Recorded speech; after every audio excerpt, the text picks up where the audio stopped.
Welcome to Season 2 of Go Wildly podcast.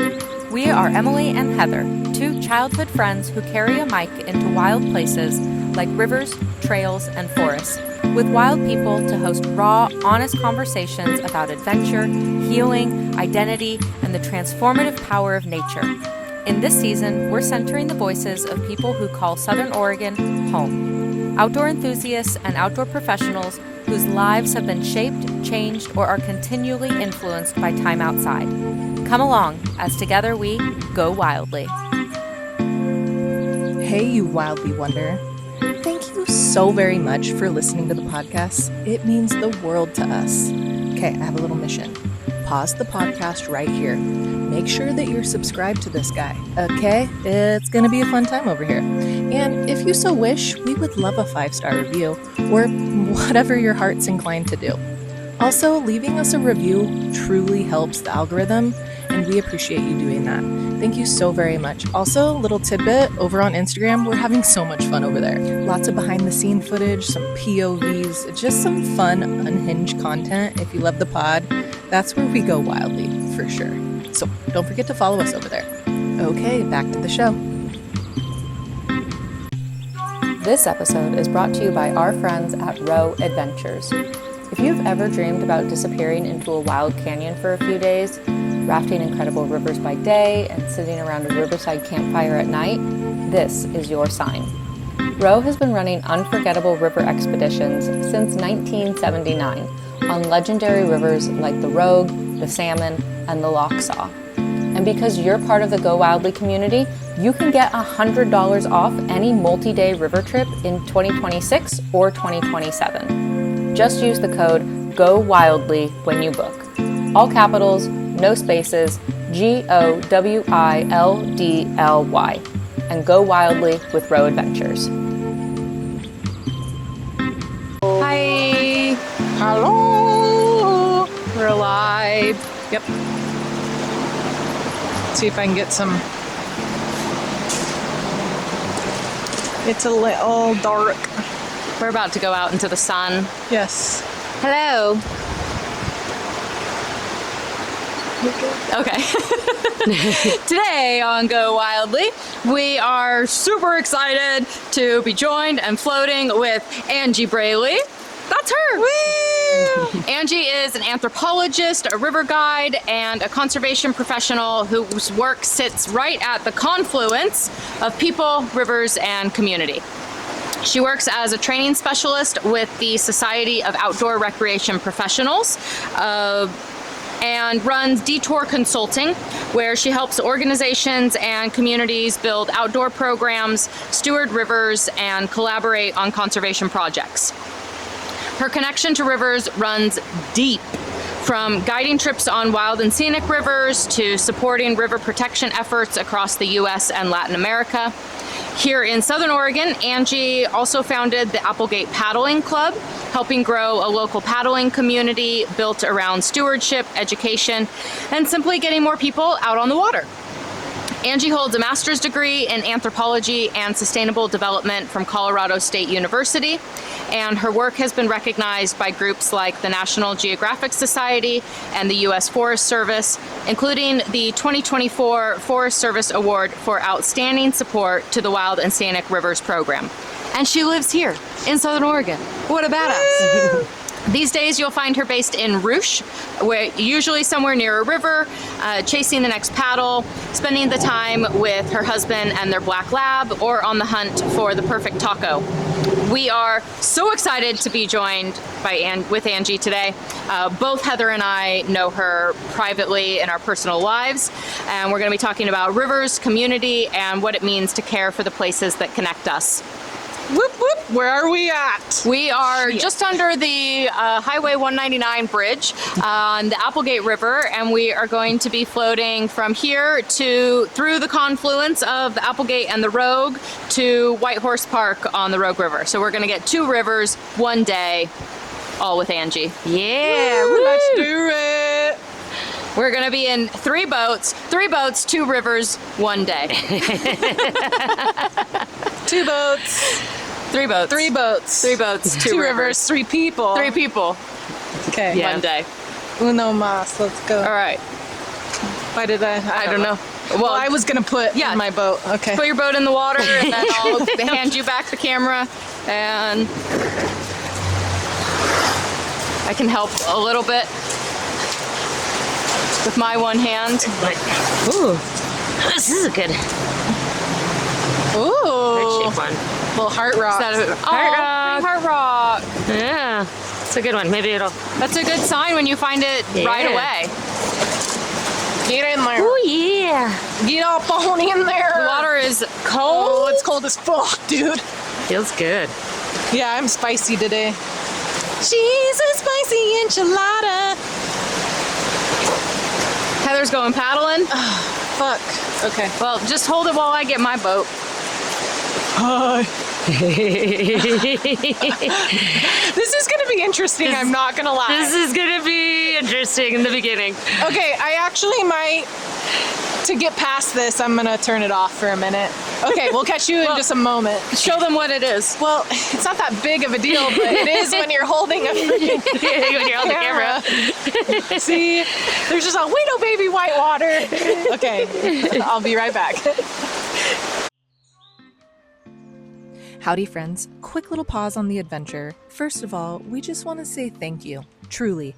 The fact that you're out there listening to this weird little outdoor podcast we started means more to us than you probably realize. We're just two little feral childhood besties that had an idea, grabbed some microphones, and decided to record conversations in the wild. And somehow you showed up for it. Thank you. So if this podcast has ever made you laugh, taught you something, or kept you company on a drive, a hike, or a day at the river, we have one small favor to ask you. Give the show a follow, tap the stars, and leave a review if you can. And also, here's a little fun exercise. Think of the first person who popped in your head while listening to this episode. Because let's be honest, everyone on podcasts reminds somebody of somebody, or somebody you know that'll enjoy this podcast. Send this episode to them. That's honestly the best way this little wildly podcast grows. All right, thanks for being here with us. Now let's go wildly together. That was so That'd fun. be cool. Yeah, buddy. Ooh, this might be what's up. Are you gonna get us together? I can get us together. Yeah. Do you have that little strap on you? I do. You have that little strap on? I do. Just a little guy. Hope you don't mind. It's not the size, it's the motion, right? No, it's a size too. Let's be honest. Oops, I just hit something. What I hit? Okay. I have another strap too if we need. Cool. Sweet.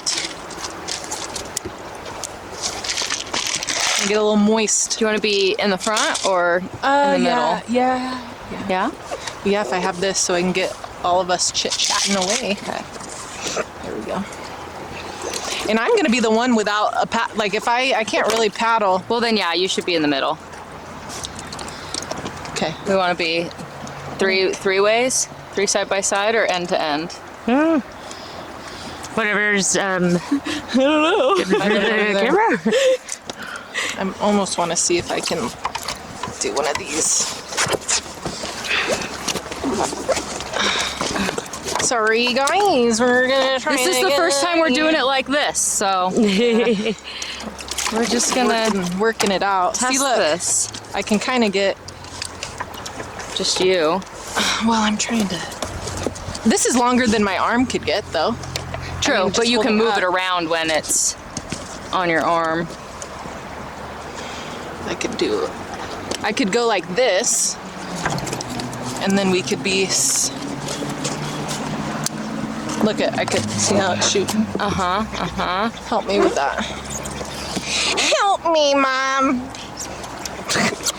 This is a fun new challenge we're exploring. Would it be better for me to go There's water on our right foot. here? We Or might need GoPro for this.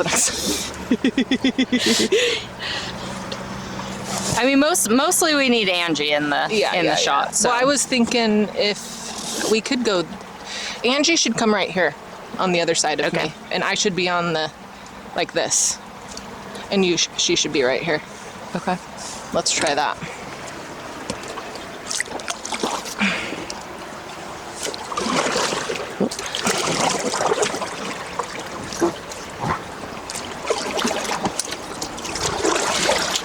Yeah, that'll be a little bit. I want to do one. Oh yeah, could just One put here. it through. However, or I even have. And then if you need to like quick release. yeah. Yeah, that'll be good actually, because then I don't have to do that. I can just do this. Yeah. Sweet. It'll work. I trust us. I'm just mostly gonna get you anyway. Yeah. We don't need us. No. It's mostly about Angie. It's about Angie. Oh boy, so honored. Spotlight on you, baby. Okay, hold on. Let me. That was probably a really fun 6 minutes. This is gonna be so cool.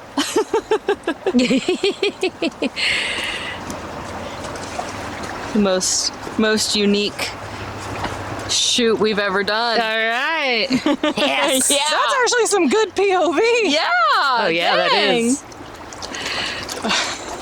Show the camera. Show the Oh, camera sorry. what we did. All I right. don't know if you can see it. Okay. I'll teach What? you how to splice that shit in. Yeah. You'll need to. Sweet. I'm gonna trade you paddles so I have a longer reach, Oh, that's a good call. and you can do things as Yippity needed. but- skippity. Okay. Angie. Thanks for coming on the pod. Yeah. Finally, we've been trying to get I know. Angie scheduled since early in our first season. Angie was one of the very first people I reached out to, and life just kept lifing, and we're here now. We're here now. Meant to be. All right, Angie, tell us who you are, where you came from, and why you're here. Well, so I'm Angie Braley. Let's see, I grew up moving around the West. My dad worked for a mining company, and so we moved to a small town in the West. What kind of mining? You know, he was an accountant for the mining Okay. companies, so a few different types of mines, but he wasn't like in the mines. And then ended up in Arizona for middle and high school, and I was really into soccer growing up. Didn't actually spend too much time like shit. outdoors, except for My butt is gonna get bounced. except for going camping with my family. Hey, and we're through. Yes! But let's see. Soccer and camping. Soccer and camping growing up, and then when I went to college at Northern Arizona University, I really started exploring the outdoors a bunch more. Did my first ever river trip with the NAU Outdoors class, Intro to Multi-Day River Guiding, Cool. and did 9 days on the San Juan River, Wow. which is pretty cool. First river trip, First 9 river trip days. ever, yeah. What was that like? It was awesome, except when I got done, I was like, I don't know. This is kind of like hard. I don't know if I'd ever really want to be a guide. But I made a lot of friends who did river stuff, and so I thought, well, like, maybe I'll just keep doing private river trips. And then I pulled a Grand Canyon permit, one of my first ever permits that I pulled. And I was like, you know what? I should actually probably know a little bit more than I do for going down the Grand Canyon. And so I ended up going and being a raft guide, and thought I was just going to do it for one summer, just kind of learn the safety stuff, learn the ropes, and ended up doing it for almost 10 years. Wow. It hooked you. All with one company? No, Did you bounce around? moved around, started in Utah on the Green River, Cool. and then came out to the Rogue, worked with a couple different companies on the Rogue as well. So, but yeah, that Grand Canyon trip, or like just preparing for it, was like kind of like a big moment in my life. Not only was I getting to go downriver with like a bunch of my best friends, And for a long amount of time. we did 26 days in the canyon, and so after that it was more just, I don't know, it was like the ball that or the motion that started the ball rolling, or however that saying goes. How many years were you in when we met down at Mariel? About 5 5 years in there? Cool. Just out of curiosity. Yeah, And I think we met pre-river guide life. I think so. How long have we known each other? That's a good question. When did we meet? Can I count that? Well, I met Anna in 2011. It was probably right around then. Yeah. Wow. Yeah. We've known each other a long time. I know. That's Holy so moly. cool. And we've only done one river trip together before today. That is true. I know. We'll change that. We'll Yes, change we that. will. We Yeah. will. Yeah. How did you find out about the Rogue? How did you make your way to Southern Oregon? So after I got done guiding my first season on the Green, a bunch of the river guides were like, hey, one of us got a Rogue permit. And we just like finished packing up the warehouse and they're like, you want to go on the Rogue? And I was like, sure, I've never been to Oregon, and got out here and I was like, wow, it's so green. Which is kind of funny because it's even more green, like northern Oregon. But I just thought it was awesome. Fell in love with the area and still hadn't even gone on that Grand Canyon trip yet. Okay. Cool. And so came out here and did that river trip or the Rogue for my first time, and then went back, did the Grand Canyon, and then right after that moved back to Oregon. And it was just like, it's just so much to do out here. So many rivers, the ocean. I don't know. It was awesome. There's an abundance here. Yes. Yeah. It's the place to be. And then I tried to get like a real job, life job, somewhere in the area, and I ended up working at the Department of Health and Human Services in Crescent City for about 1.5 years. Wow. And then was like, I'm not made for a cubicle. Yeah. So wanted to get back outside and went back to river guiding after that. It's always there when you need it. Yep. So, And when you know what you're doing, they want you back. yeah. And that's when I started working on the Rogue as a guide then. So, yeah, it was meant to be. It's meant to be. Yeah. I love that. And I still have a fond spot for Crescent City, you know, after you live there for 1.5 years and make friends and some people in the community. So now you I have- still like to go out there. Yeah, I was going to say, now you got like somebody to stay with down at the coast. Right? That's always nice. Yeah. Have someone to do things with. And not that there's a lack of like people around, but it's always just nice to have friends and places. Yeah. High places, low places, wet places, dry places. All the places. All the places. Are your parents still in Arizona? My mom is, she still is in the Phoenix area. Still go down and visit my brother. My nieces are down there as well. My dad passed away about 10 years ago, and so he's in South Dakota. But yeah. That's cold there. Yeah, it is cold at times. Yeah. So yeah, it's fun to go down there and visit. Like to go down and did like a pretty cool paddle trip last time I was in Arizona on one of the lakes. Paddled out with a friend and camped for a couple nights and explored like kind of like little slot canyons along the lake. So NAU, the people that you got to then go and do the Grand Canyon trip with, were those friends that you made through NAU, or some like, of them.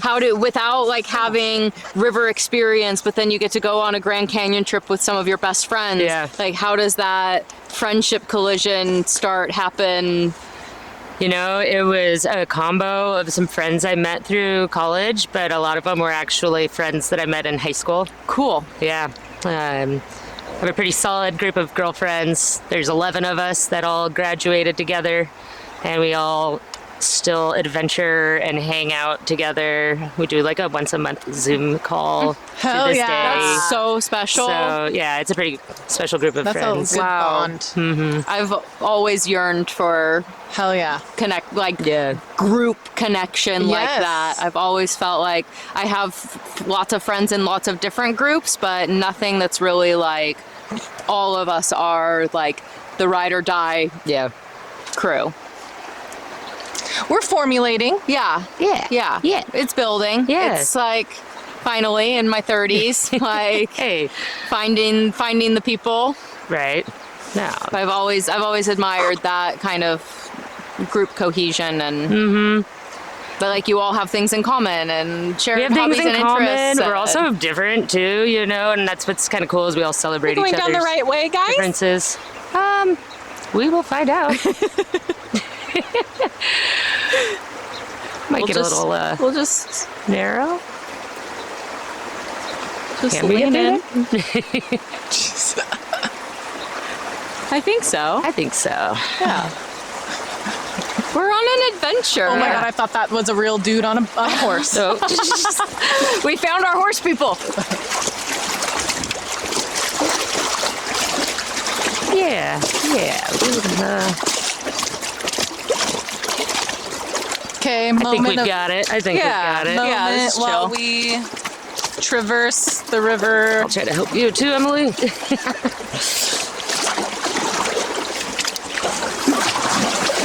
Oh, I keep trying to put my paddle in there. We got it. We got it. We go over this A little bit of a rock.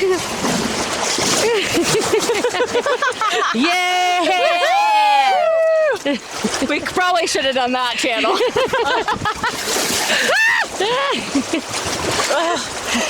We're class 5 boating. Yeah. Wild and Scenic, baby. With all the right equipment too. Yep. Well, that's the beauty of Southern Oregon. Sometimes you just don't need equipment. You Yeah. just go. Right. Like, we have the know-how. Yeah. We got it up here. Yeah. We have fine know-how.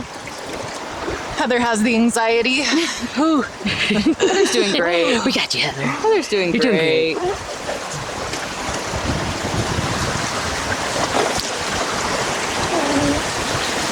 We're just gonna go down this. For anybody who's listening just on a podcast app and not watching on YouTube or Spotify video, you sure are missing out on the real footage here. Because we are paddling the river, Yeah. and it's a freaking gorgeous day. It's such a nice day. It's beautiful.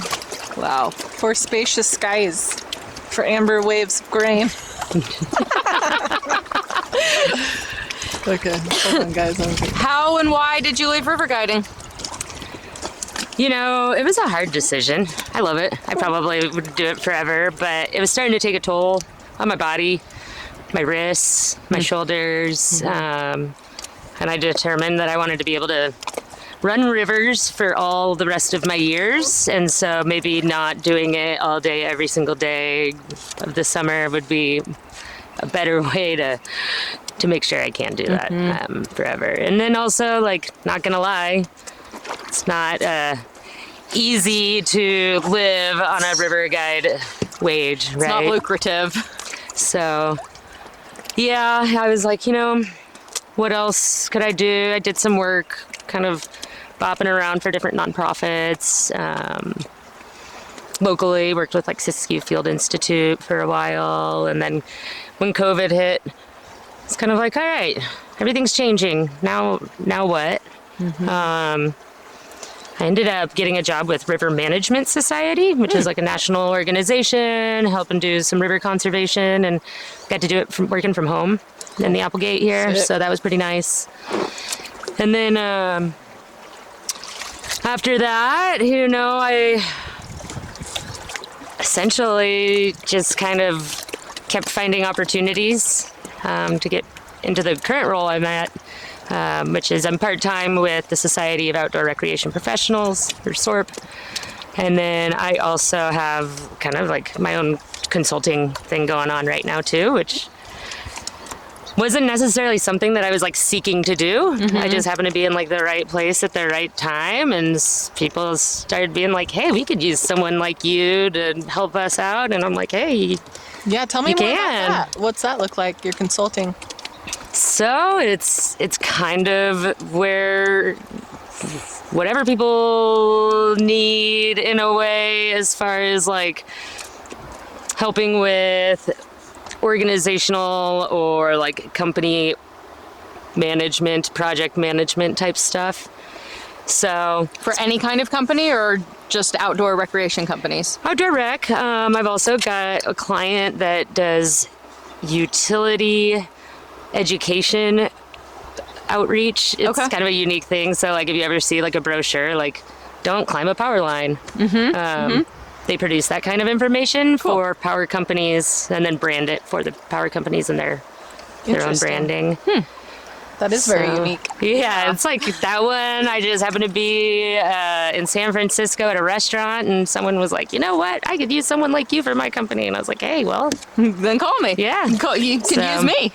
so yeah." And then I also do like marketing and like web stuff for the Global River Protection Coalition. Ooh.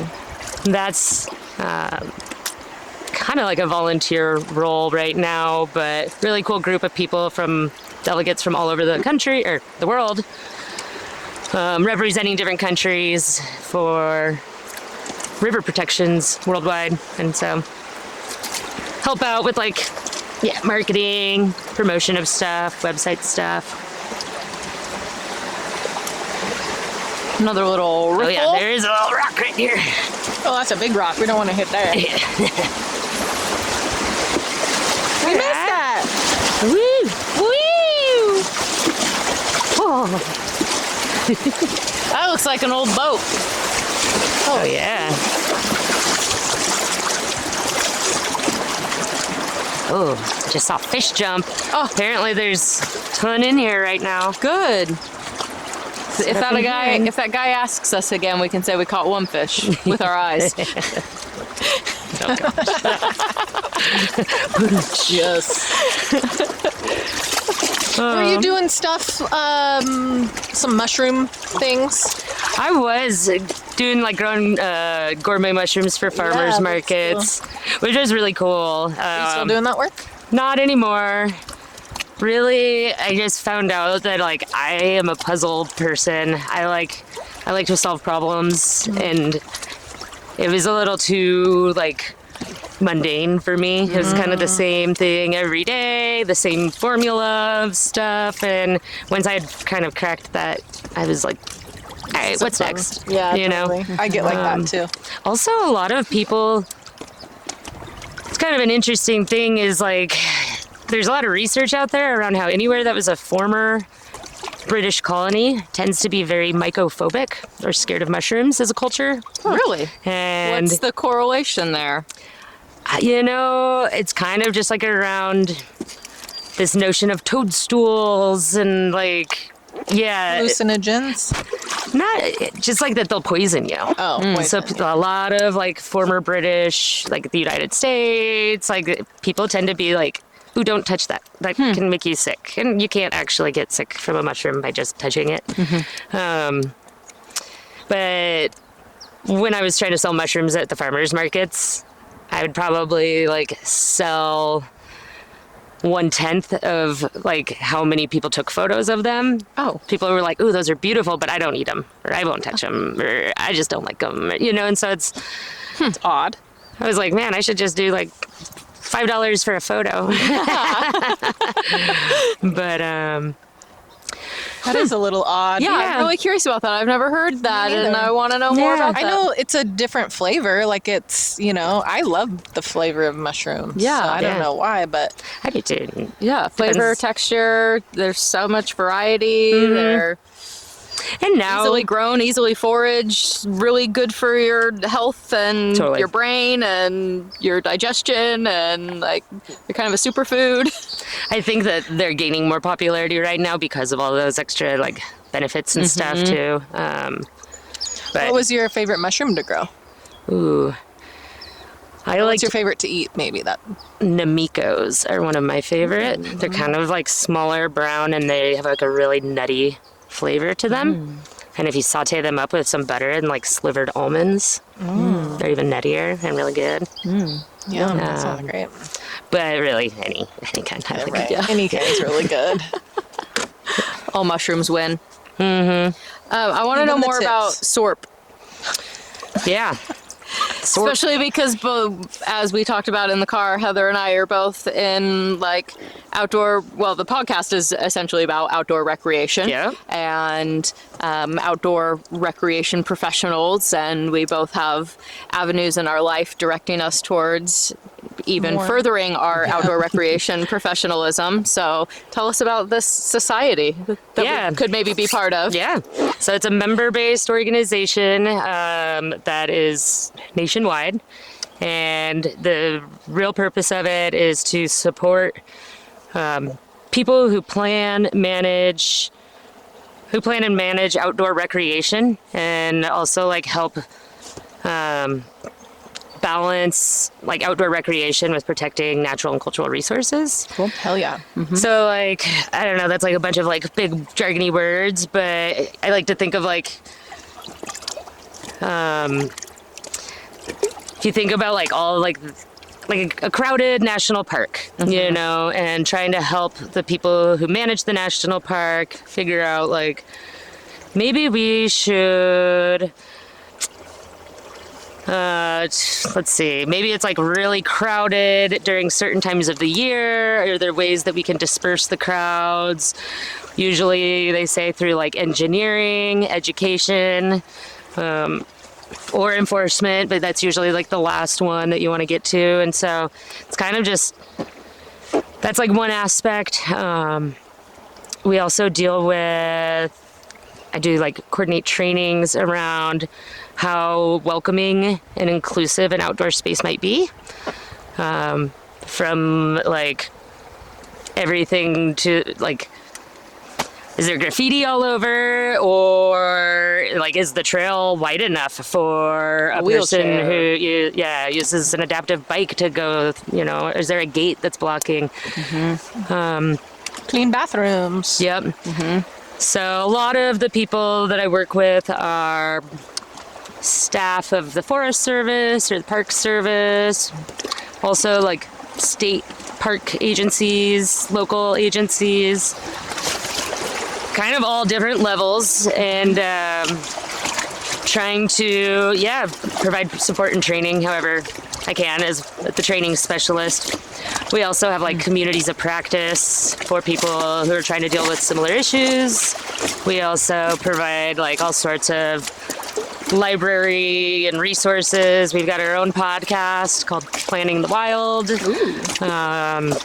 In a studio? It's Indoors. indoors, yeah. So Nothing wrong with that. No, and so it's a really cool job. I get to like meet people all over the country who are doing outdoor recreation and like have some really innovative ideas for how to continue to provide access to these opportunities while also, like I said, like not destroying the environment. Not Let's not overdeveloping. destroy. Yeah. Yeah. If anything, being like stewards of it and, you know, like taking good care of it. Yeah. Keeping Not it littering. clean and not bought out by big pharma or Right. selling off public lands. We're going left. Okay. Yep. Yeah, there's no getting right. No, not at this point. Not at this point. Not without a lot of back paddling. But yeah, it's cool. It's, you know, it's funny because when I was growing up, I never knew that being like a recreation planner was a job that you could have. Right. And so like wish that, you know, we knew more about it and like, back you up, Heather. We do have a couple rocks in there. There are And a couple really rocks. sucks. Yeah, not a bad idea. Oh, like this one right in the middle? Yeah. Oh, fuck. Oh, You're fuck. good. You got it. You got it. Yeah, Heather. Yeah.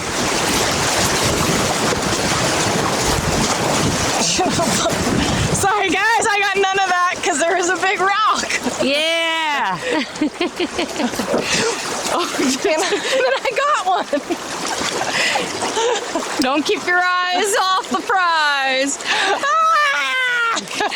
Uh-oh, we're stuck. That was a little rocky, not gonna lie.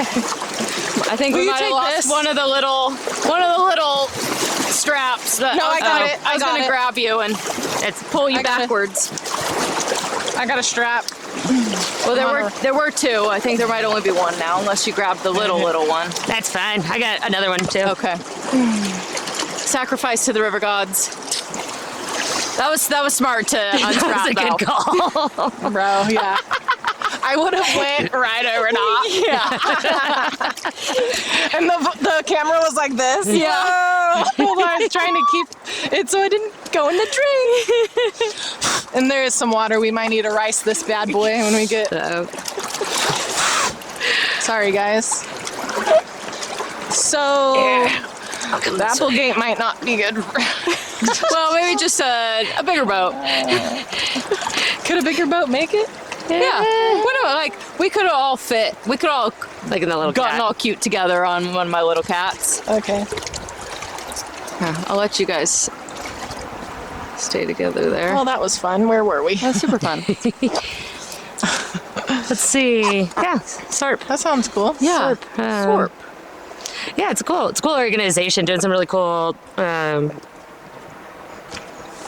work to support outdoor professionals. Like I was saying, like a recreation planner. I didn't even know that you could have that job. Yeah. Right? And Yeah. like, What is that? Like, so a lot of agencies have, like, for example, especially the federal land management agencies like the Forest Service and the Bureau of Land Management, Park Service, they have jobs where you're a recreation planner, and so you work maybe like in a forest unit where you're not only like helping figure out where do we put the trash cans, but the trails, what does the parking look like?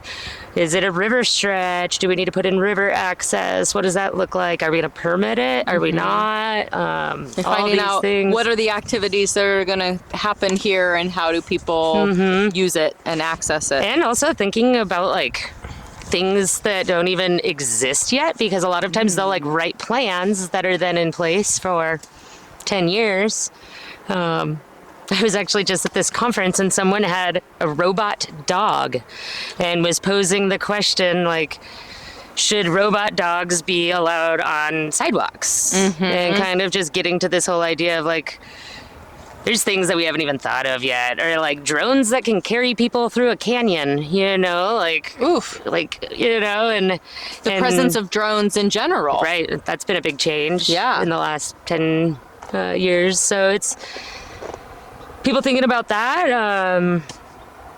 And then, yeah, you're like helping plan recreation opportunities and provide access to them and things like that. So it's not necessarily like being a guide and taking people downriver, but it's a lot of times the people who manage the trails or the climbing areas or the rivers or wherever you're at. So, That's really interesting. yeah. It makes sense that that would be a thing, though. Yeah. Like, you know, Yeah. it does, like, you do need some logistics around if things start to get packed, and how do you manage the flow of things. So that makes sense for like big parks and big national and Even small Stuff like that. parks, Even like small how do we bring more people to an area that is essentially underutilized? Right. That is an established space for recreation, but people either aren't using it for the assumed recreation activities or just aren't using it at all. How do we make these spaces more inviting, accessible, enticing? Like, the fly fishing pond. yeah. Stupid fly fishing pond. And everybody wants it to be a pump track. We're getting a pump track, people. Don't worry. That's been our local drama City right of now. Grants Yeah. past drama.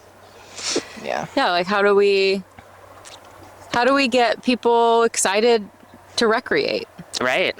You know, and I think there's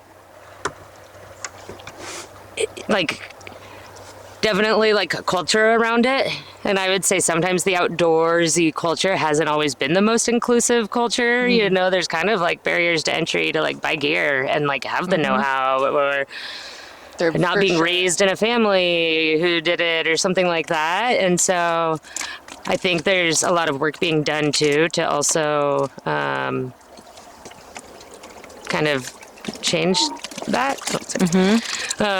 Especially like, yeah, like I don't know, like diversify Whitewater, great group that's doing stuff to get all different types of people out on the water. Or there's similar things going on in snow sports, you know, I think that's part of it, is like getting more people out recreating. Also, like the way that our recreation areas have been set up, like for example, a lot of the design that came out of the 1960s was for like the family that's going to go on a road trip across the country. But not all families are just like 4 people, you know? And so there's some research out there, like a lot of Latinos that are outside in the parks are often there with like multi-generational families. And wouldn't it be cool if the picnic tables all moved so that they could like have them next to each other instead of like one over here and one over there? And so starting to think about like how we're not only like designing these spaces, but ways to just make them more adaptable for people too. So. That's so important. Yeah.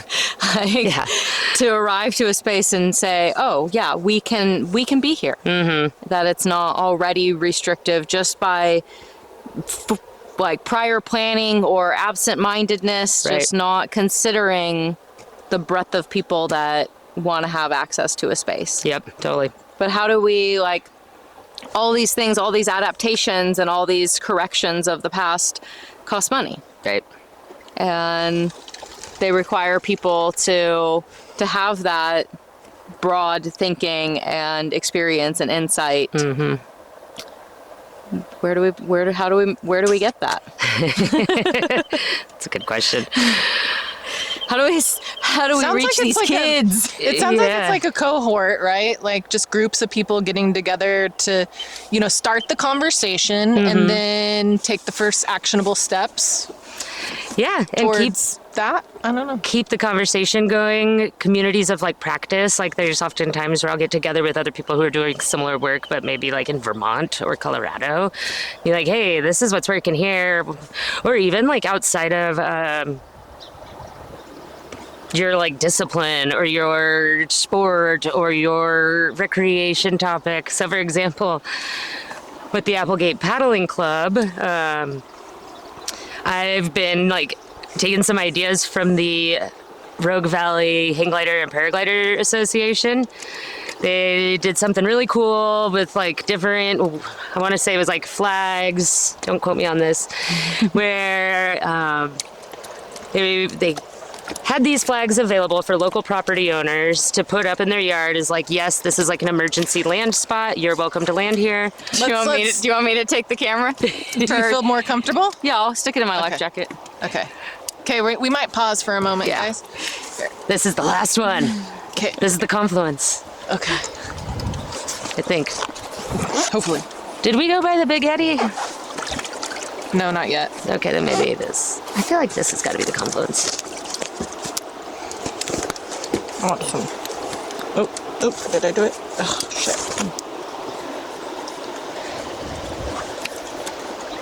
Oh.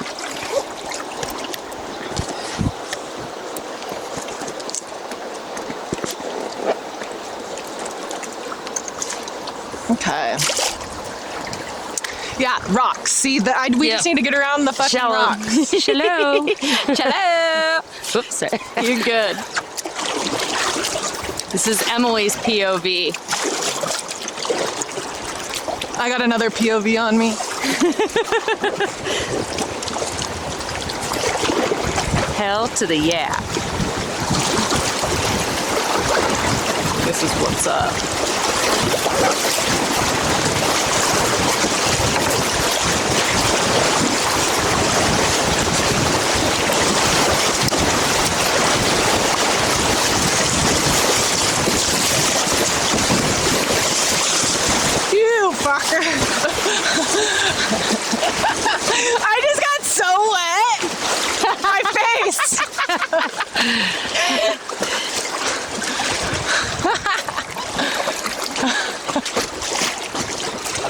That was awesome.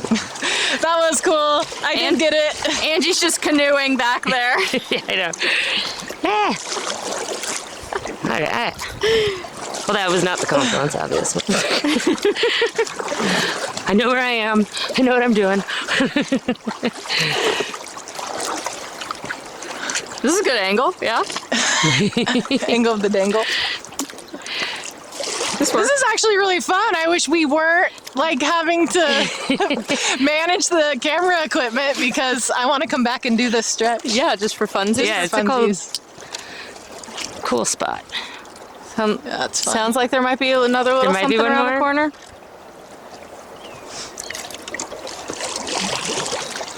I mean, this is when we first came up with the concept of this podcast. This was a big part of what we saw ourselves doing. Yeah. Was going out on an adventure with totally. someone and Seeing filming what, the experience and taking people on an immersive outdoor That's right. adventure. Yeah. Paddle with us. Just a whittle something. I think this one just, there's like some bedrock, like shallow Shallow-y. rock that makes it sound.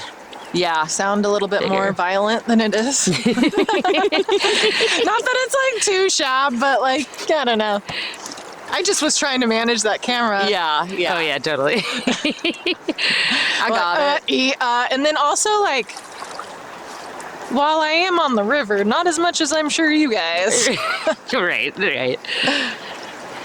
It's like, I know how to ride a bike, but I'm not doing the kind of baking I'm sure that you're doing.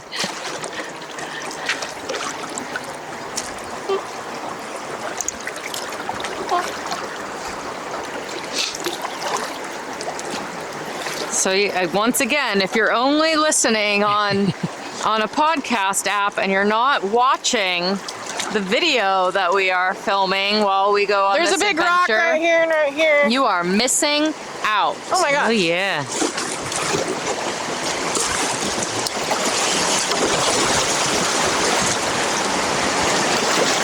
We are taking the waves.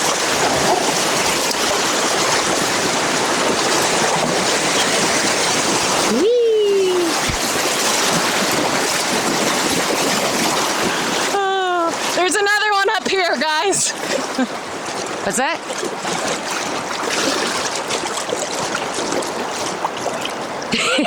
I think I'm gonna take this way.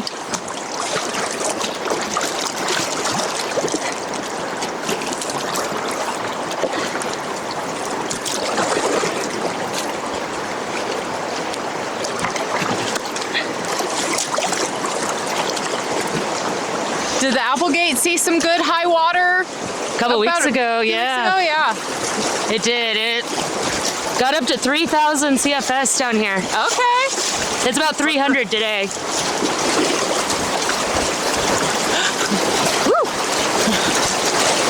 Little butt blast. I'm glad. That would have been.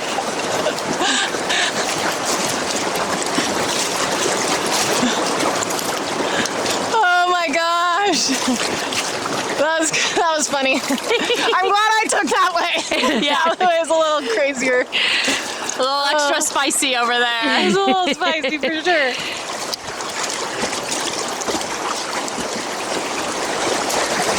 Well, thanks for tuning in, you guys.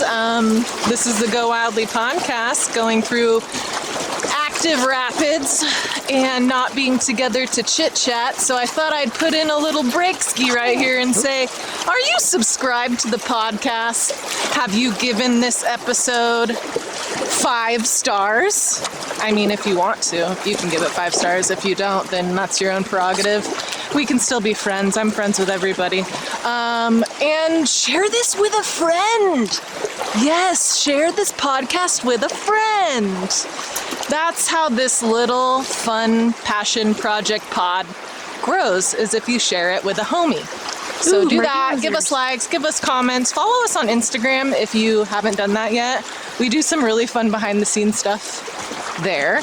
And yeah, I think we're getting ready to glom up together again and chat more with Angie. Whose castle is that up there? Right? It looks like the Getty Museum. That looks like an Earthship house, kinda. It's a little out of the ground. It looks Well, like yes, it looks a little out of the ground, but like that is it's quite the. I know, when I go down the Applegate, I'm always like, oh, look at that person's porch. Look at that house. Oh, hey. Yeah, that's how I feel like when I'm floating the Deschutes up by Lapine, like Lapine State Park. It's such a fun booze cruise, but like it's booze cruisy, and you're like, oh, that would be sick. That would be sick. Like, did you just die? No, I heard it go bring. Oh, did you have it turned off? no. Oh, You heard that in your head. wow. There's a bird. Maybe it was a bird. Bird. Yeah, maybe it was the bird. Anyway, yeah, I love paddleboarding the Deschutes for that. Yeah. It's really fun. Really a fun day. I remember I took Cruz. Cruz was like 3 or 4 years old, and I had him strapped to the back of my stand-up paddleboard in a tube, like a Sotar mesh bottom tube, and he was just passed out the whole time like this. And he doesn't sunburn, thankfully, so he didn't get sunburned, but I of course got sunburned. Anyway, it was just a really fun time, and Sean got the shits so that he was not with us. I had to do it with his family, and yeah, so the in-laws and myself and Cruz passed out in the Sotar tube. Fun. It was a fun little day. Yeah. Good story. Adventure. Anyways, tell me more about this, taking a play out of the paragliding. Yeah.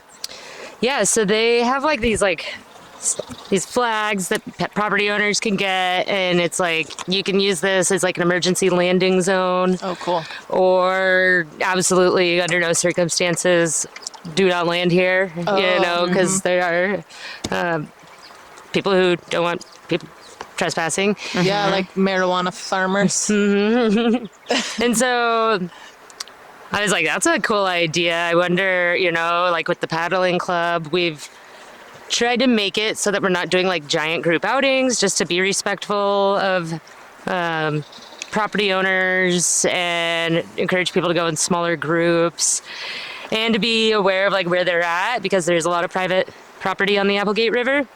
And so almost having like a little yard sign that people can get, and because I've had a lot of people reach out and say, hey, if there's an emergency, I want someone to feel safe, that they can come up and like use the phone to call for help, or that's rad, girl. yeah. And so I was like, hey, good idea, paragliders. And so yeah, using ideas from other people. You don't always have That's to how it recreate works. the wheel, right? No, it's maybe too much work. our battery is... Blue heron. Hold on, I'm gonna do a battery. Okay, cue dramatic cut here. This episode is brought to you by Dead Camera Batteries. May we always have a few more in our backpacks. Enjoy! Howdy, y'all. It's Heather. This episode of the Go Wildly podcast is also supported by Row Adventures. Imagine spending days floating through remote wildernesses, hiking side canyons, eating incredible meals on a sandy beach, and sleeping under a sky full of stars. No cell service, just the river and the people you're sharing it with.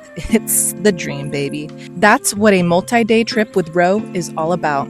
Go Wildly listeners can get $100 off any multi-day river trip in 2026 or 2027 when you use the code Go Wildly. All one word, all caps, baby, do it. Okay, book your trip and go wildly with Row Adventures. Yeah. Lots of light, and I was like, what the fuck? And then But it's still like pitch black in the morning till 7:30. And then people on the old Tiki Taki say, they're like, what's that? Has anybody noticed? It's like, we didn't just gain an hour. We gained like an hour and a half, 2 hours, and it's like 8 o'clock, still sunny already. And it's March. And or light, and it's, And I was like, actually, What does it mean? Yeah. Oh, time is a construct. They just constructed it. I mean, it really is. I thought that Oregon voted to get rid of daylight savings time. Well, we can't do it unless everybody does. Yeah, well, no, what I understand is that it has to be like regional. Other than Arizona doesn't follow daylight savings time, so they must have done it before it became some other institution. There's your bird, Heather. But Oregon, Washington, and California have to all agree with it. There's Osprey. two bald eagles. Two baldies, or a baldy and an osprey. Might be osprey. No. The majestic bald I don't think eagle. a camera can zoom in that far. It's just beautiful blue sky up there. The majestic bald eagle. The Haliaeetus leucocephalus.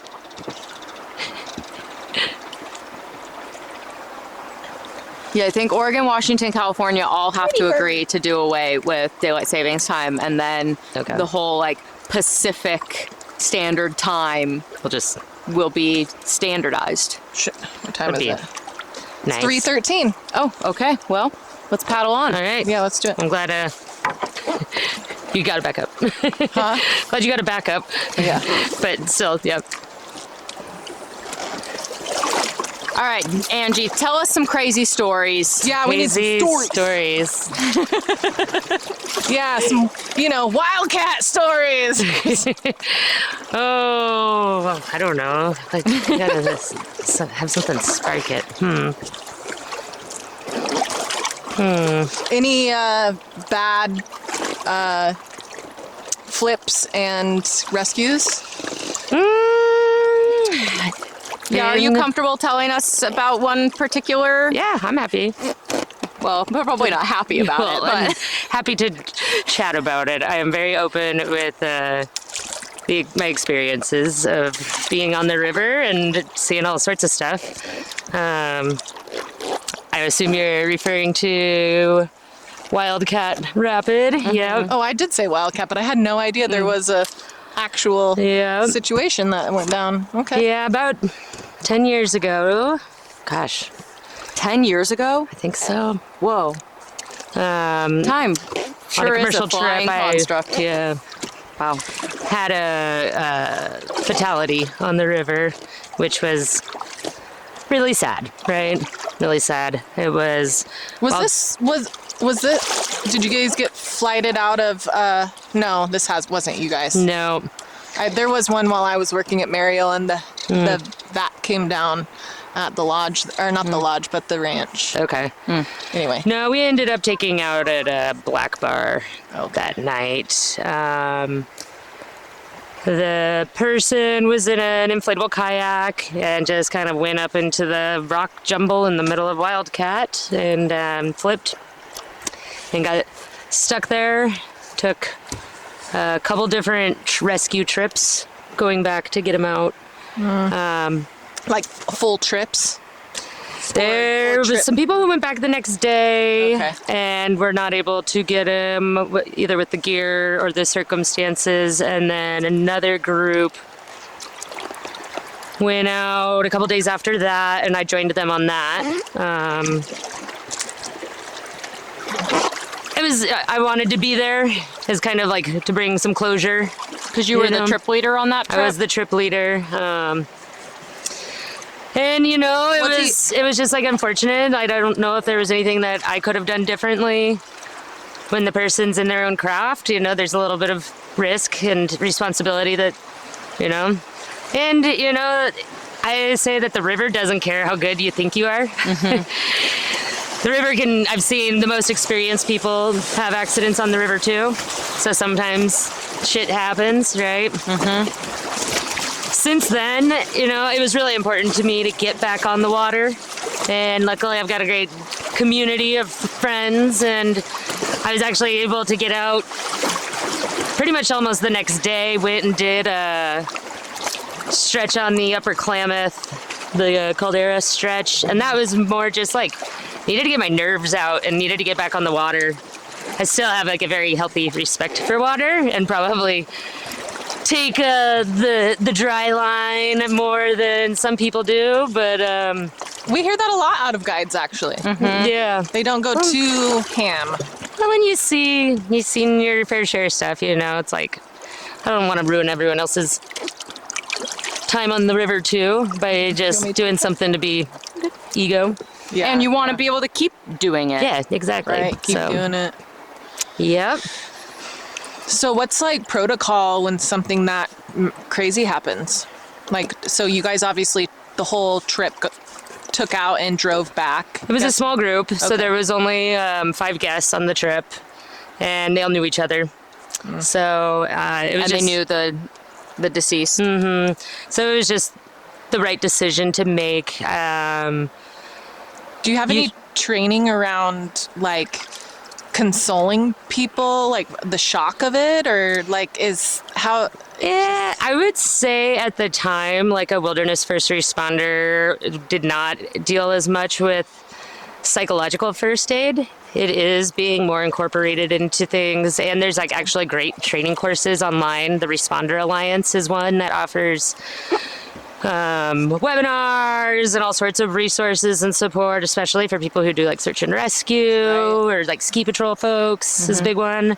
Yeah, when I took my wilderness first aid course 2 years ago, there was a whole component on the psychological and the social and the like, welfare of people. And when we were doing scenarios, somebody was always assigned to just go talk to the person. Yep. Keep them calm, and then also like go talk to the other people. There's just like social energy management as well as That's first exactly. aid, cuts and bruises and breaks. That's exactly it. And you know, like the effects of like witnessing something like that can have long-lasting scars too. So it's like really important that everyone seek support and assistance as if as needed. And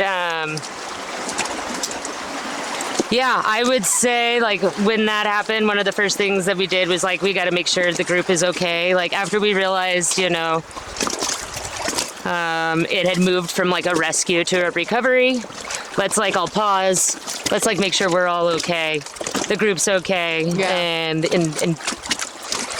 take care of that. Take care of those of us that are still around, and make sure the group's good. At that point, it's like not about like rushing to them, right? It's about making smart decisions and not rash decisions just because of the emotions that come with being in a situation like that. Dang. Did you seek therapy, or did the company provide? Company provided, paid for counseling, so I did go, and it was good. Everyone should go. Regardless of a everyone. traumatic river situation, therapy is good. Yep. Yeah. Yeah, we had the theme today has been mental health, it seems, and being proactive in mental health and stuff. Yes. So Super important, and like this isn't the confluence. nope. Nope. It's close. Getting Just around the river bend. I know I've been saying that the whole time. Seems like there should be a map of this river. Right? Who should do that? Well, yeah. So Segue to that's been like, that just started as like a fun project when I moved to the Applegate Valley. I was like, okay, there's a river right here. I started going down it and was like, oh, does anyone else know anything about this river? And found a few people who did, there wasn't really a lot of information out there. And so I just thought for myself, it'd be fun to like put together like a little Applegate paddling map of the different river access points. Again, there's so much private land that it's nice to like not be trespassing. And then, so I've come out with like a version 1 online. That's applegatepaddlingclub.org. You can just scroll down and see it. Little strainer over there on the left.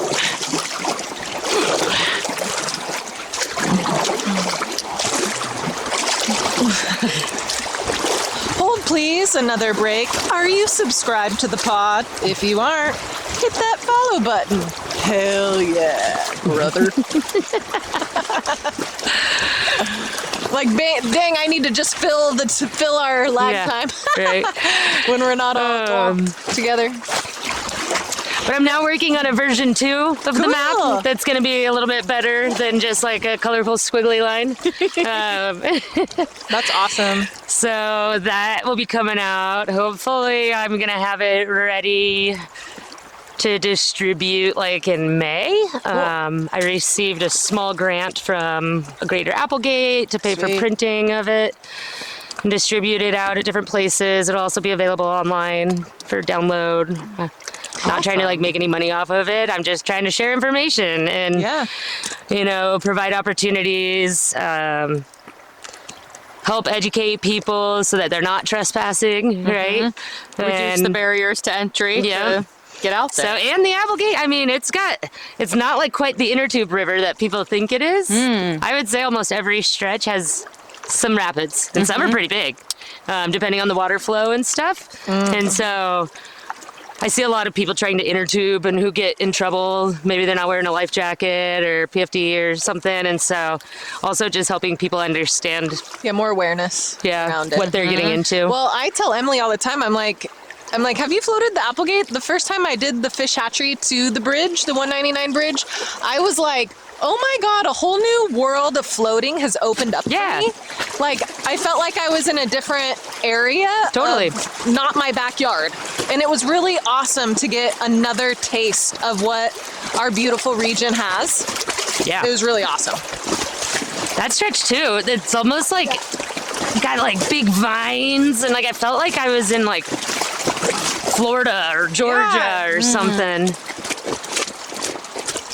Yeah, really cool. Like really a nice something new, you know? Just in our own backyard. Right there, but Right. Yeah. When I was like, oh, there's so many like river people in the Rogue Valley just because of the Rogue. People come to guide fishing or rafting and then they stay here. And so I always had so many people, rivers. right? And there's so many rivers, and so that's kind of how the paddling club was formed. Was just like, oh, people, you want to go like boating? Let's go boating. Oh, we got a river like right here in our backyard. Like it's like 5 minutes from my house to get there, or I can drive an hour and get to the Rogue or something. But yeah, that's not like commercialized, and you're not gonna see many folk on the river. Maybe more in the summer through that more rec stretch, but. Does the paddling club gather on a regular basis? How do events, activities get organized, and how could somebody get connected, involved? So all you got to do is just go to the website, and on it there's a link to our Telegram group. It's actually another idea I took from the paragliders. Cool. They use it to communicate their club things, and on there people can go on and say, hey, is anyone interested in going paddling this weekend? It's free to join, and then you can get messages, and you can kind of like click into ones. If you're interested in going that weekend, you can join. So it's really just trying to like help people plan those outings on their own. We've had a couple little events. Last September, we did paddling and pastries at Applegate Lake. A little morning paddle with some donuts and coffee. I'm down for that. I'm like this close to like starting a little coffee and hiking club. Oh, cool. So where we hike and then coffee out at like a summit point, just for connectivity and totally. It was great. So I love that idea, and I'm down. I will be there. Yeah. And then in this coming May, on Saturday, May 2nd, we're doing an outdoor gear sale. Ooh, cool. Used gear. So if anyone has gear that they want to sell, it's going to be at the Upper Applegate Grange, just outside of Roosh. And it's $15 to get a table space, but then you sell your gear and keep all your profits. And so it's not a fundraiser for anything? It's going to be a fundraiser for the Upper Applegate Grange. We are going to have like a donation table, so if you don't want to sit there all day and sell gear, you can donate it to, and anything that's sold from that table will go to them. They're working on doing some repairs to the building. Cool. Am I getting going a new this floor. way? Or this way? Okay. This way. But it's not a paddle club fundraiser. We're not really trying to raise money. We're not an actual like nonprofit. Just a bunch of homies. Yeah. Oh boy. There we go. we'll probably have like some food for sale there as well. Maybe some music. I know a guy. Yeah. You know, a pretty good musician.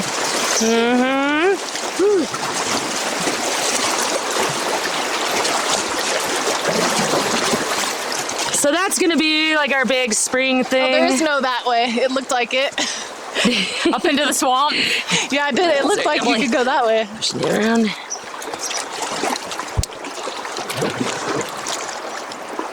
And then I'm also working on, I've had a lot of people reach out who might be interested in like, just like getting into boating like on Applegate Lake. Yeah. And maybe not even on a river, who don't know where to start, what kind of kayak, like do you paddle into the wind or do you paddle, you know, like thinking about those types of things. And so I'm working on getting certified as an instructor through the ACA to be able to provide some classes. I'm not going to be doing like whitewater kayaking classes. There's plenty of other people out there that I'd recommend over me to do that. But just some like level 1 paddle, Yeah. how to move the boat around. Yeah, some like basic water safety stuff. And so, again, just trying to help more people get out there. And yeah, it's been really cool to get involved with the community too, right? It's very rewarding. I know that sounds like very cliche, but That's what we're all it's about. just cool. Yeah. It's But cool it, to it like, grounds you to the place. Yeah. And like, how else do you feel at home than being in a place and knowing the people, going somewhere and seeing people that you enjoy, that support you, that light you up and celebrate you and are happy to interact and happy Yeah. to have you there. Yeah. And vice versa. and I feel like, yeah, I got That's what it's something to all give. The community has like helped support me in ways too, so it's like nice to be able to give back. Yeah, I have you're, to you're say- giving something that they want and need. You're Right. not showing up as like an outsider being like, Right. I know better and I'm going to No, push you're- this on all of you. It's like, oh, I see a hole that could be filled that people are asking for. Yep. And I have the knowledge and the skills. to bring people together. Right. Yeah. I didn't know true like community around a particular something. So like with the bike shop, it's like Oh yeah. we had never biked with people before. It was just me and Sean biking, maybe occasionally his brother. It's when we just get out. Sorry. Just get out and walk it. Yeah.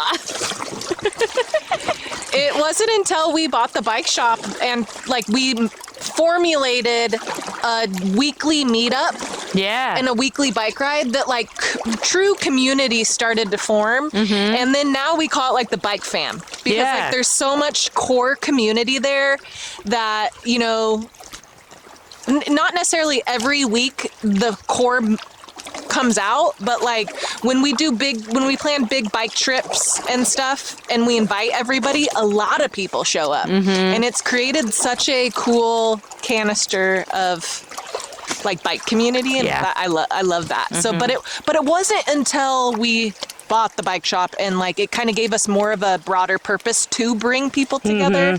It's when it started. Yeah. So Yeah, and so like I was like, I have this idea to start this paddling club, and hey, anyone want to join? You know, and so Yeah. then that kind of caught on, and so through that, I was invited to join these outdoor recreation working group meetings for the Applegate Valley through a Greater Applegate, and then through that, I've like now started like leading that group, and so, I mean, really, like, Yeah, if tell you us more show about- up, there's like a lot of opportunities right. for people. Well, Applegate Yeah. is actually quite active. Yeah. They have all the Greater Applegate is like there's art and rec Yep. and community building and like entrepreneurship, like networking events that they hold just for that area. Like it's really they're trying to do a lot with Yeah. little. I give them so much props for that. That's amazing. Tell us Because more it about spans that. a big area, really. Yeah, Yeah. so it's like, we say it's like 14 community or towns, neighborhoods, however you want to say. and Townships. None of them are incorporated, spanning 50 miles, 3 counties and 2 states. Wow. Because if you think about it, part of Yeah. it dips into Siskiyou County in California as well. I think that's Siskiyou. Yeah, And then, yeah, so that's been really cool because I've been starting to learn more about like what's going on with like the Provolt Recreation Site, and they've Right. got a lot of like cool programs going on. Used to be like an old BLM seed orchard, and is now a day-use park, river access. Really popular. We need to gaining go there. Popularity. They are working on some dark sky stuff there. You can actually check out like a meter to take to your place and like measure how dark their sky is. And Yeah. they're Cool. working There's on some getting cool shit. designated like with some dark sky stuff. And out in Cave Junction, they're doing some dark sky cool. stuff, which is really neat. When I Yeah. lived in Talent, there was some dark sky initiatives Okay. also. And then like, yeah, it's like bringing together, you've got people who are doing trail stuff, you've got the paragliders, you've got equestrian club, so it's cool. We're all kind of coming together to share what we're doing, what we're working on, maybe see if there's ways to collaborate. Which there always is. And there always is. And so that's been cool. Like another connection is I've been talking with the Applegate Partnership Watershed Council, and helped put in a grant to do some invasive species removal here along the Applegate, actually like right here, like in this property, because this is the confluence of the road. And so it'd be like boating some of their people down to get to some of these spots and have them, they want to be able to like mark out where these invasives are and then be able to go talk to the property owners and come back and like work with the property owners to remove them. There's a few species of invasives that I think are like affecting the rogue, and they can tell that they're all kind of coming from like the lower Applegate. Oh, interesting. Yeah, and so that's like a partnership that just kind of formed from going to those meetings and learning about what they're working on. Yeah, our little cohort table had Caleb Galloway. Yeah. Yeah, and he was an interesting cat. And I was like, oh my God, that's so rad. I got his number. And sent it off to our admin, Emily, and for her to do something with it. Yep. Yeah. So But he's he the had one. some cool we were working on. perspective, you know? It was really rad. definitely. I'm glad he was there, representing. Yeah, I am too. So it's been fun. And then, there's like some like destination tourism stuff that's going on in the Applegate too that they're. Yeah, what about the wine industry? Are you guys doing anything with them, or did they have their kind of own little weirdness? Not weird, but like they have their own core thing. They do, but they get involved. I've heard that they're like, the wine industry around here is hurting a little bit. Yeah, I've in heard particular, that too. just because of like the decrease in nationwide like alcohol consumption over the last the trend is great. decreasing right now. They're all great. And they were start saying making more grape juice, right, more raisins, and you'd More table think, grapes. yeah. They said that they often will sell like 40%. I could be totally wrong on this number, but I want to say it was like 40% of their grapes up north. So they'll grow them here and then sell them to like winemakers out of the region. Yeah. And that this year they've not been able to. And so I started thinking, I was like, well, a lot of these wineries are right along the Applegate River. Wouldn't it be cool if like they offered like river access if you had like a wine club membership or something? And then I was like thinking, for example, that Provolt Recreation Site, they saw like such an increase in use. I want to say like, I can't remember the exact number of how many visitors they counted in the last year, but I want to say it was like over 10,000. A moment for the confluence. Oh yeah. Woo. Yay! We made Two it. becomes one. The joining. The great joining of the Applegate and the Rogue, Mother Rogue. She is giving life to her baby. The baby is actually giving life to her, and it's amazing. It's I beautiful. mean, how cool to get to go to merge rivers. Yeah. To merge, to cross It's not like streams. this stretch because it is like, and then you're like, oh, I'm here. Now I'm on the road. Swans? We're Swans. crossing them streams. Stop today. looking at me, swan Is that a swan? I don't know. or goose. Goose? I feel like I don't really see those much out here. Yeah. Don't see big white geese super often. Okay, let's get together. Yeah. Yeah. And I'll probably take over the camera again. The camera. I should turn around. some though. more. I'll turn. Well, guess that's the end of Emily's POV. Oh, okay. What do we got going on here? At least we were recording. No, we were recording. I checked several times. That's awesome, Angie. Yeah. Well, then I was like, yeah, what if like the wineries were encouraged to like, Encourage boating. well, that, or even just there's so many people like at Provolt Rec spot now that in the summer you can barely get to the water because there's so many people there going to access the water. Oh, wow. Cool. So that's great. But then I'm like, well, what if we were able to like disperse some of the use to like wineries, and it would also give people like a reason to go to a winery, and like maybe they just like, maybe right now it's just blackberries against the river, but they like develop it into like a little like hangout spot or something, you know? So just find ways, other ways for them to bring in income, because they all have like really nice spots, right? Yeah, I don't mind paying $5 to $10 to hang out, or a glass of wine or something to like Right. hang out for the day. Like if that's the entry fee or whatever, if they Right. want to charge a little bit, like I don't mind. They have snacks there. They got Right. You they don't got have to some bring your stuff. own. Right? Cart Well, a just whole like cooler down. You Red can Lily. just like ring the bell and they deliver cheese and crackers How to far- you. Do you know how far up you can like a cabana boy? Yeah. Cabana boys. Ding, ding, ding, ding, ding. How Bougie far up river can you spot. put in on the Applegate? Like how? Because I've only started at fish hatchery. Can you go up farther? Oh, yeah. You can put in at the dam. Oh wow. Mm-hmm. And it's big enough water, like, but there's some For rough- kayaks, for like an inflatable kayak, usually year round, it's enough. It's Okay. going to get low. I would say, if you look at the gauges, typically the Applegate River gauge, like if it's like 150, that's a little low. Okay. Another reason why it's not like a great inner tubing river, because it's like gravel bars and you're barely floating over them. So,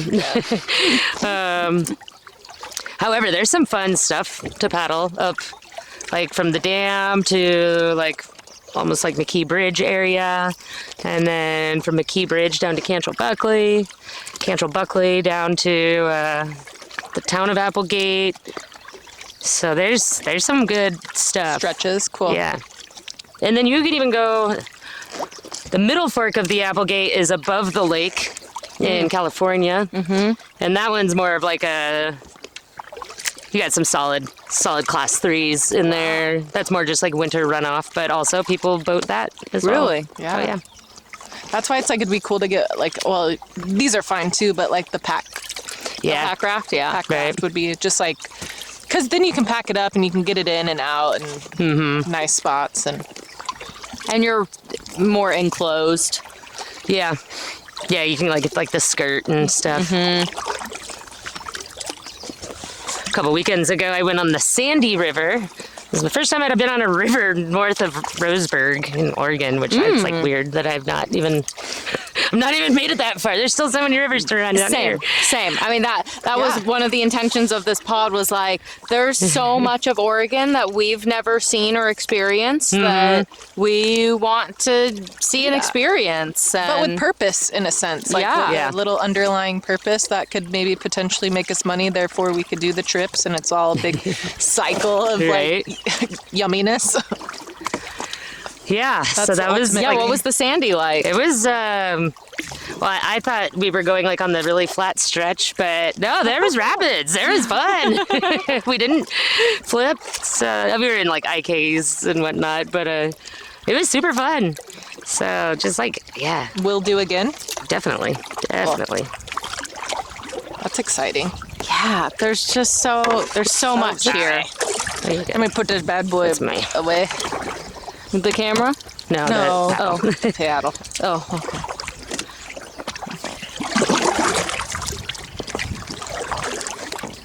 So that's good. You still get out and paddle, even though you're doing all of this Oh, yeah. administrative stuff. Oh, yeah. You're still getting out on the river. Totally. I'm probably getting out more now, or just like more of a variety, because, when I was guiding full time, it would be like, I You're stuck spent on- 50 days on the river, all on the Rogue, same stretches, we're now paddling rivers, like new rivers. I'm trying to get out. I'm like out every month at least a couple times. Good. Have you ever done an international river? I have.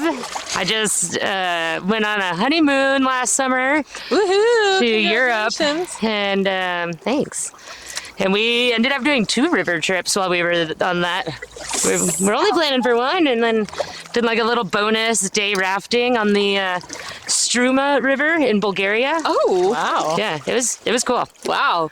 Um, How much so in all of this administrative river work you do, sounds like it's been a lot of collaborating with other U.S. organizations. Mm-hmm. What about international? What do you have to learn? What is there to learn from how other countries and other continents are recreating on their rivers?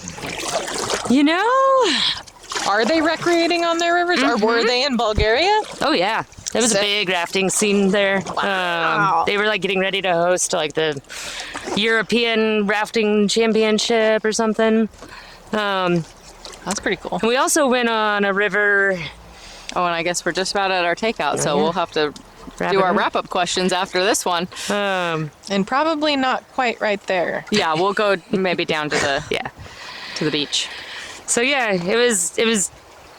I think what's really cool, one of the most exciting things I think is like there's a lot of countries working on the rights of rivers.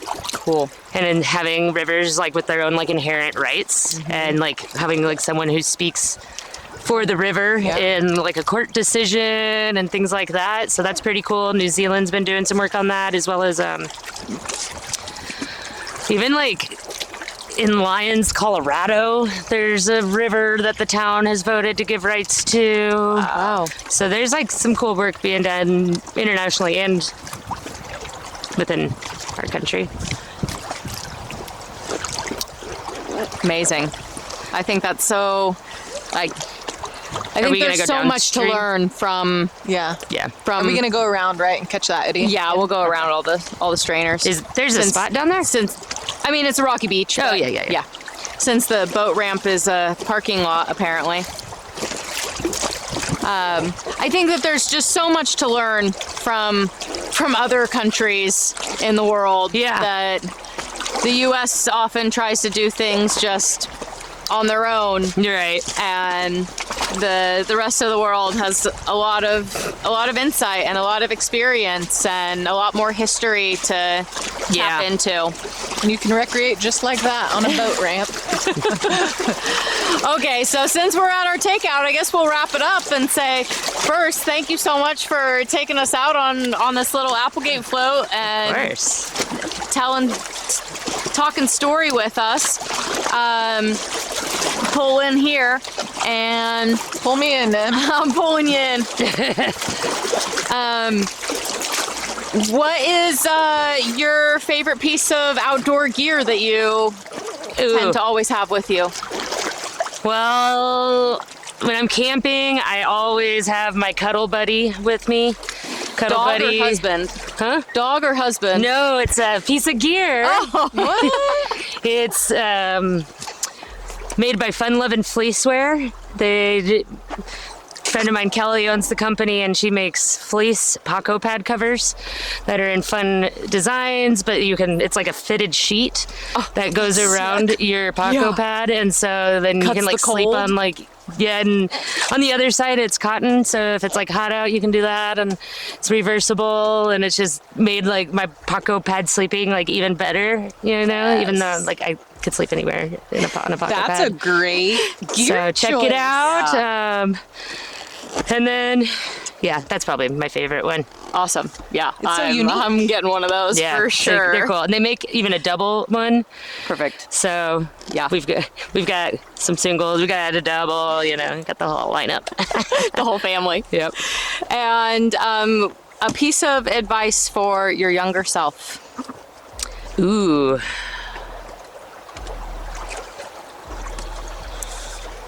It would probably be something around like I don't know, just thinking about being on the river and how like river guiding community sometimes has a lot of ego in it and people trying to prove themselves. And I think I'm pretty good at giving advice now. I'm like, hey, if someone wants to scout something, let's scout it. We all want to be comfortable here. Like, let's drop the ego because that's not going to help us. And I think for too long, I was just trying to like fit in. So it'd be like, let that go even earlier. Just be yourself and you'll find your community of paddlers. And, you know, like, you don't have to try to be cool to be cool. It's even cooler if you don't have to try, right? Yep. So, When you just realize that you are inherently cool. Right, being yourself. right. We all are. Yeah. So. Amazing. And if people want to learn more about you, get involved in the things that you do, where can you be found if you want to be found? I have like 7 email addresses that I check all of them. Probably the easiest way is through the Applegate Paddling Club, applegatepaddlingclub.org. There's an email on there, goes straight to me. Otherwise, you can also look up the Society of Outdoor Recreation Professionals, SORP. My email's all over their websites as well. Or just come down to the river, and you'll probably, if you stand next to the river or at a put in or take out long enough, we'll probably cross paths. So Just yell, Angie! Yeah. That's cool. Amazing. I have the quick question I think we've been a little forgetting sometimes, but what's some advice for somebody looking to get out to recreate, how you recreate, which is also, I know that you're going to plug in Applegate Paddlers, but like, you know, somebody that aspires to be a river person, but they need that kick in the butt or just some guidance. Yeah, I would say don't be afraid to just like reach out to folks, right? You know, like it can seem like such a big, like daunting thing to be like, hi, I want to do this. I don't know what I'm doing. But I love taking out people. Like all the time, like of any experience level, no experience. I've invited folks that I've met through Ladies of Whitewater kayaking on the Lower Rogue trip, you know? So I think just throw it out there and you're going to find someone to help get you out there. And it's always more fun to do it with someone else, right? And make a new friend. So that'd be my advice. Love that. Love that. Yay. And when your body expires and your soul leaves this plane of existence, how do you want to be remembered? Ooh. For being authentic and valuing relationships. Being a good friend, good community member. Hell yeah. I think you're doing a really good job of Yeah, that. you're doing and wonderfully. I think it's a testament to that we've both known you for a long time. And I have to say too, with that, like, even though we literally have not seen each other for like 10 years, like I still like, I know we follow each other on like Facebook or whatever, but like you're a person that I'm like, oh, Angie, she knows me. And like, we were like, I just had this instant click, you know, it was like, so some people just have that way, just the spark that clicks, you know, and then they feel like they know you. Like I'm like, yeah, Angie, like I know Angie, you know, not like we met and we haven't talked. So like, I don't know what she's up to or like, just, you know, I don't know, you know what I mean? Yeah. And so genuine friend for sure. I vibe that for sure. Yay. Well, it won't be 10 more years. We're going to do it again soon. Yes, we will. Yeah, I want to come out that May 2nd, you said? Oh yeah, come on out May 2nd over Applegate Grange. Also like be out paddling before then and after then and all summer long. And, is there a little like Facebook event for that? Yes. I think I set one up. Okay, cool. I think I set one up. It's on Facebook. There's a flyer out there because if you do want a table, we're encouraging people to sign up before. That's the used gear. Yeah. Do you have another like paddle pastries? Not planned yet, but likely in September we'll do something for the Josephine Country Fair Week, which is a week-long event in the Applegate, celebrating all sorts of food, music, art, recreation, community. Cool. So there's just so many cool things going on here in Southern Oregon and in Jackson County and Josephine County. And thank you for being a big part of making that happen and building community and sharing stoke and information and getting people outside. No, thank you. Thank you for doing this. And yeah, We'll do more. having me out. Yeah. Yeah, awesome. Thank you. Hey, I'm Heather. I'm Emily. And together we're Go Wildly. Woo! And that's the beautiful Rogue River. Rogue. Truly a huge thank you to Angie for her love for rivers and river communities here in Southern Oregon and beyond. Seriously, check out the Applegate Paddling Club and the Society of Outdoor Recreation Professionals, where Angie is doing incredible work helping people connect with rivers, build community, and lower barriers to getting out on the water. Make sure to check out the Gear Swap on May 2nd. It's going to be a really great chance to meet some folks, find or sell some gear, and plug into the local river community. We've linked everything Angie mentioned in the show notes, so go take a look, get involved, and get outside. That's a wrap on this episode of Go Wildly.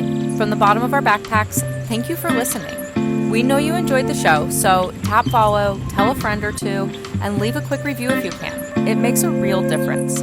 Your support allows Go Wildly to reach new listeners and bring more outdoor stories to the mic. Until next time, go wildly and go outside.